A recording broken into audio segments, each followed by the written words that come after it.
அறிவாளி கோழி. ஒரு கிராமத்தில் ராமு என்பவர் இருந்தார். அவருக்கு ஒரு கோழி. அந்த கோழி தினமும் ஒரு முட்டை மட்டுமே போடும்.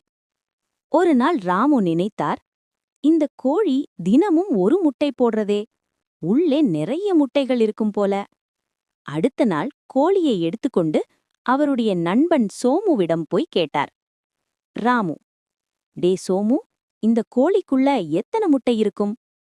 சோமு சிரித்துக்கொண்டே சொன்னான், ஒரே ஒரு முட்டைதான் இருக்கும். ராமு நம்பவில்லை. நீ பொய் சொல்ற, நான் பாத்துடுறேன் அப்படின்னு கோழியை வெட்டினார். உள்ளே பார்த்தால் ஒரு முட்டை கூட இல்லை.